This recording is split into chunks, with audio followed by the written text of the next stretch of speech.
Welcome to Technically Baltimore's The Look Ahead. I'm Donte Kirby, reporter with Technically, and this series we're exploring the theme of the new normal and discussing the lessons we've learned in 2020. And today, my guest is John Foster, Chief Operations Officer for Fearless. Hello, Dante. How you doing? Great. Happy you're here. And I guess for those who are unfamiliar with Fearless and sort of what it does and what it's all about, can you sort of talk about what the company is and like your role as Chief Operations Officer? Yeah, yeah. So Fearless is a full stack digital services firm. We're located in downtown Baltimore. We develop sleek, modern, user friendly, and where we can, equity based solutions that support our federal, state, and local governments. And in through that, we're trying to build tools that really power communities and really make a difference. So, I mean, that's this in a nutshell. My job as chief operating officer, it depends on who you ask and on any particular day, but I say my fundamental job is about bringing alignment to the company, right? And alignment comes through making sure that our vision, which is cast down from our CEO, Dalali Drasa, gets executed to the fullest. And that's my day in and day out, and it manifests itself in a variety of different ways, depending on the day.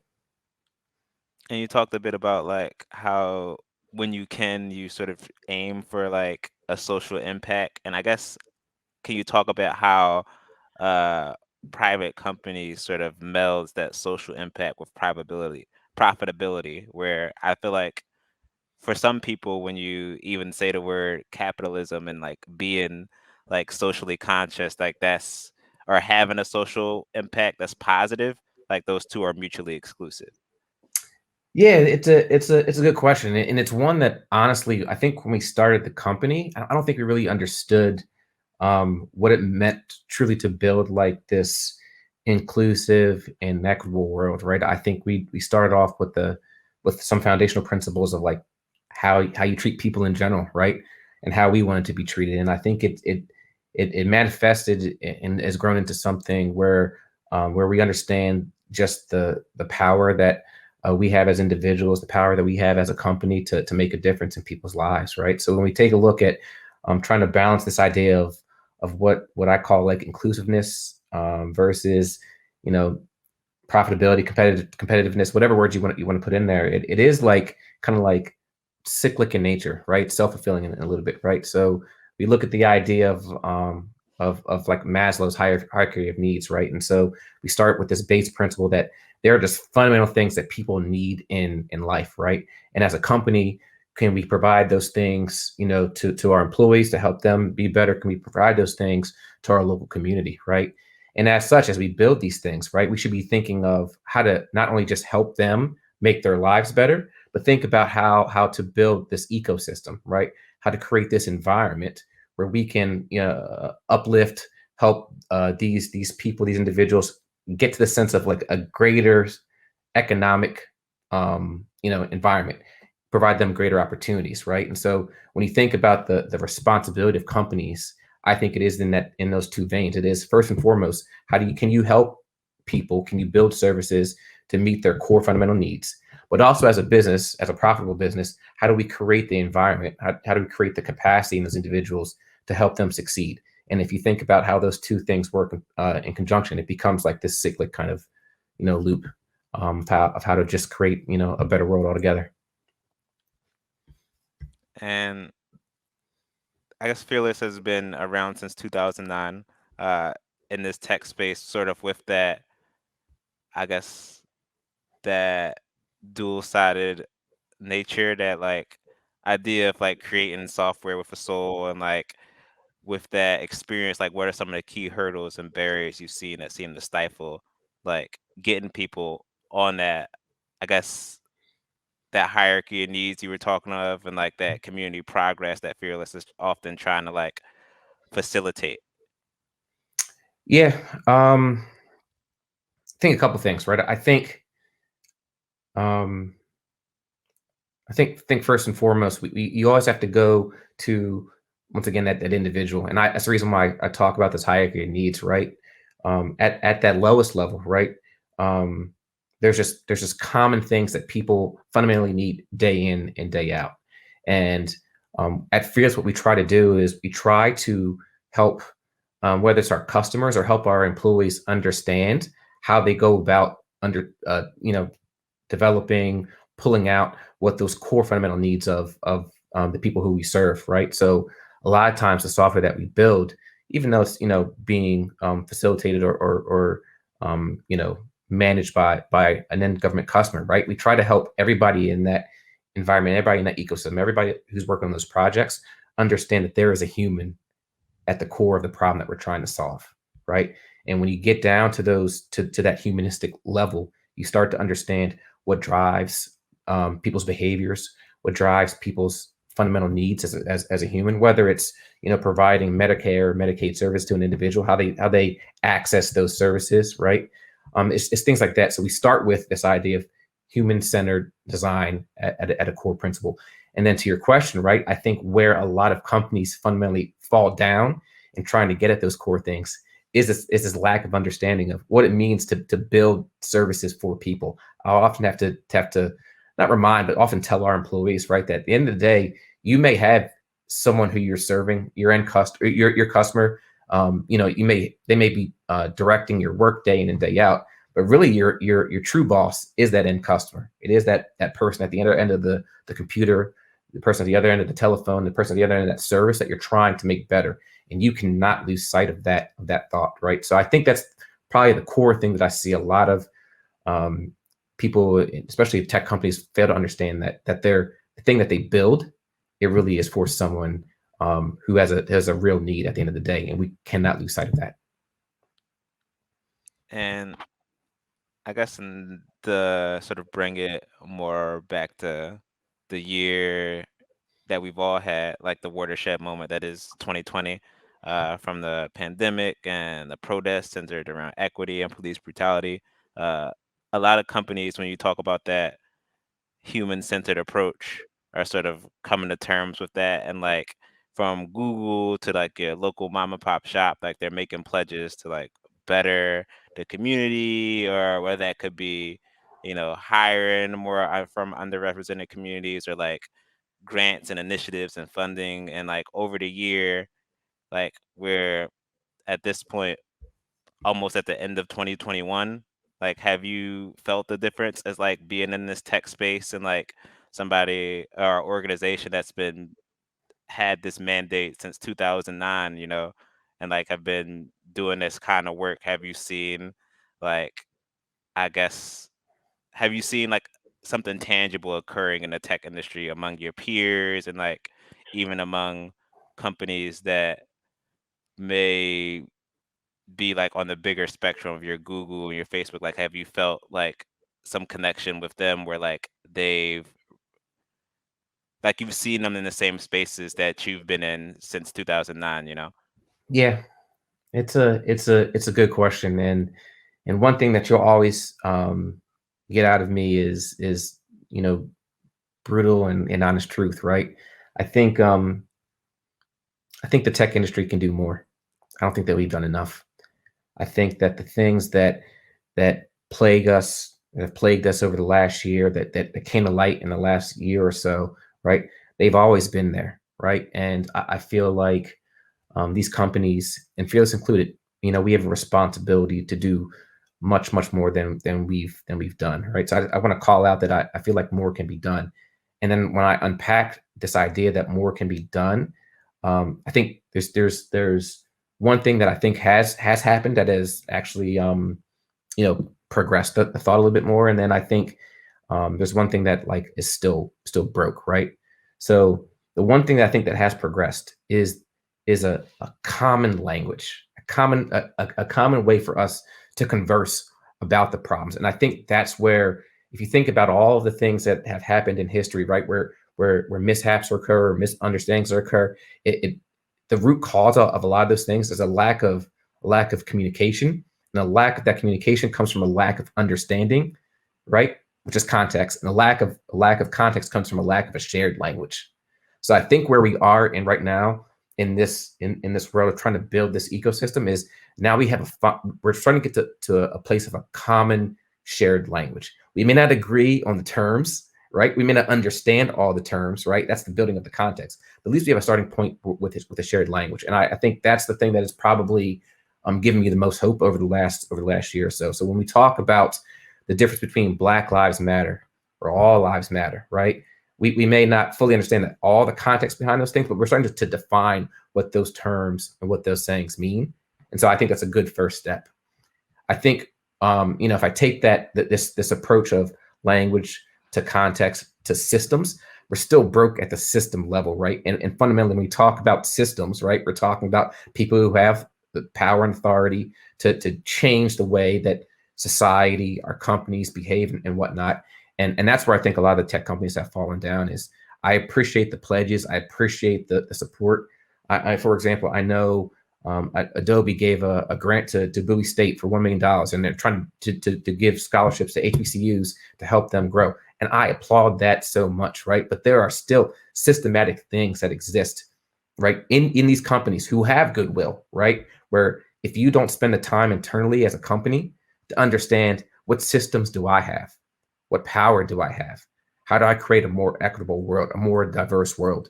If you're not doing that work day in and day out as a company, we're missing. We still have the chasm that we still have to cross to make this world, and how we desire it to be.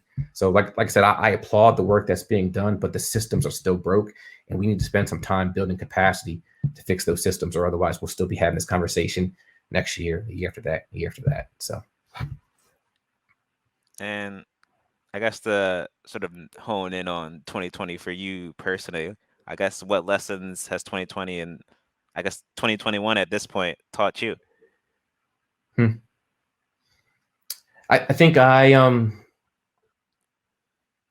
once again, brutal honesty, right? Like I recognize that there's still a lot that I don't know about this topic, right? And and I have to continue to learn. And so I think what I've learned is that I need to I like to learn about this topic. I need to continue to learn about this topic. I recognize that the more that I not just read, but the more that I converse with individuals, right? The value is in the conversations, right? And we need to have more conversations in order to understand perspectives, right? So people can hear, I can hear from people and people can hear from me. So we have to do that more and more. Um, the other thing that I think I've learned is in order for this thing to actually change, right? Like the amount of effort, the amount of work that's required, even at Fearless, right?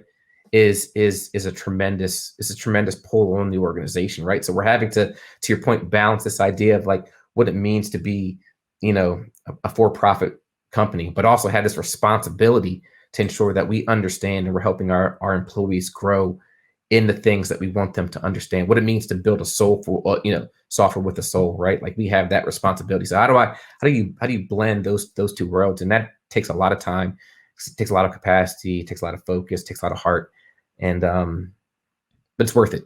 And I think that's the thing that I've learned is that it's taken a lot out of me, but it's definitely worth the time and effort.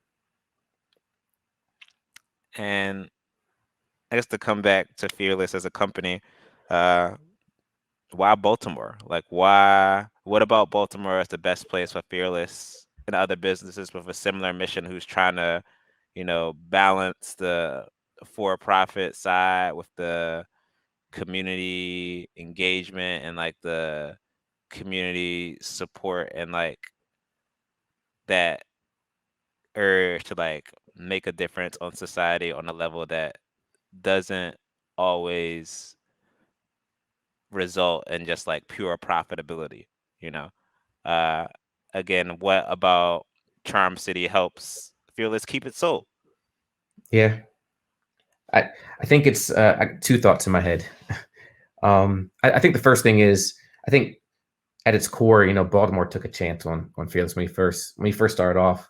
I mean, we were less than 20 folks, right? Just trying to find our way in the city, and the more conversations that we had, and the more we got to hear from the people who are passionate about what this city is about, the more it kind of grew on us, and the more it bled into the ethos of who we are as a company and what we're trying to accomplish, right? So it took took a chance on us, and we just appreciate the city for that, right?